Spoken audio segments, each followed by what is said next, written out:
سے کہہ رہا ہوں کہ جو آتنکوادی دہشت گردوں نے جو بربریت کے مظاہرے کیے ہیں پہلگام میں،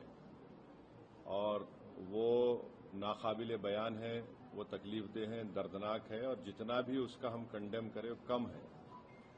کیونکہ وہ لوگ تو اپنے آپ کو حیوانات اور بدترین جانوروں سے بھی زیادہ گری ہوئی حرکت انہوں نے کی ہے، اور کسی کے مذہب کا نام پوچھ کر یہ بات ان کی جان لینا، یہ سراسر غلط ہے، ظلم ہے،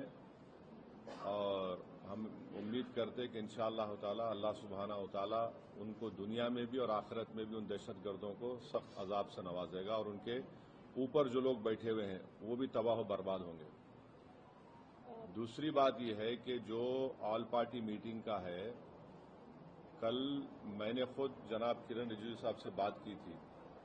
تو انہوں نے کہا کہ ہم لوگ سوچ رہے ہیں کہ ان پارٹیز کو بلایا جائے جن کے 5 MP ہیں یا 10 MP ہیں، ورنہ میٹنگ لمبی ہو جاتی۔ تو بولا ہم چھوٹے پارٹیز کو بلا لیجئے، تو وہ مذاق کرے، ارے تمہاری آواز تو بڑی اونچی ہے۔ تو اسی لیے میں نے آج ٹویٹ کیا تھا کہ یہ مسئلہ بڑا اہم ہے، نیشنل امپورٹنس کا ہے، جو آل پارٹی میٹنگ ہونے جا رہی ہے،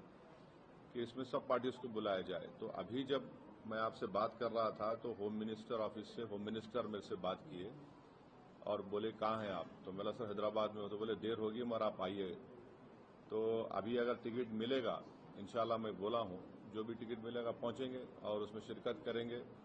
اور اپنی بات کو رکھیں گے۔ اور جہاں تک یہ جو حملہ ہوا ہے، میں آپ لوگوں کو یاد دلانا چاہوں گا 2000 میں اٹل بہاری واجپئی کی سرکار تھی، تو وہاں پر ایک یاتریوں کو مارا گیا تھا، نلوال کیمپ بولتے تھے، اسی کے نیچے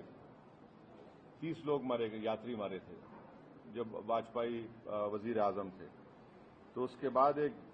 lieutenant general J H Mukherjee صاحب کی کمیٹی بنائی گئی تھی، وہ رپورٹ اب تک نہیں آئی۔ تو یہ ایسا نہیں ہے کہ انہوں نے اس جگہ کا پہلے انتخاب کیا۔ دوسری بات یہ کہ جس جگہ پر اتنے ٹورسٹ ہیں وہاں پر ایک پولیس والا نہیں ہے، ایک CRPF کا کیمپ نہیں ہے، کوئی سیکورٹی کے لوگ نہیں ہے۔ تیسرا یہ کہ جو وہاں پر جو کوئک ری ایکشن ٹیم تھی، CRPF کے 2 یونٹ ہے، جو ان کو اوپر جانے میں 1.25 گھنٹہ لگا، اور ان کمینوں حرامزادوں نے جو حرکت کی وہاں پر نام پوچھ کر گولی مارے، سمودائے پوچھ کر مارے۔ تو یہ اس کی اکاؤنٹیبلٹی تو ہونی چاہیے، اور یقیناً یہ دہشت گرد ہمارے پڑوسی ملک پاکستان سے آئے، پاکستان کے ISI، پاکستان کے جو ان کا اسٹیبلشمنٹ ہے، ان کی پوری تائید اور پوری سپورٹ ان کو حاصل ہے۔ چوتھی بات یہ ہے کہ یہ بارڈر کیسا کراس کر کے آئے، کون ذمہ دار ہے اس کا؟ اگر وہ پہلگام تک آ گئے تو سری نگر تک بھی پہنچ سکتے۔ کتنی دور ہے سری نگر وہاں پہ لوگوں کے لیے؟ تو یہ یقیناً اکاؤنٹیبلٹی فکس ہونی چاہیے،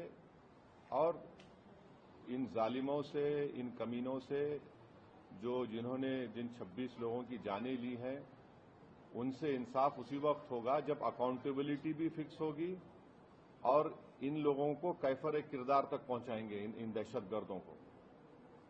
اور امید کرتے کہ ہماری حکومت ان لوگوں کا تعاقب کرے گی،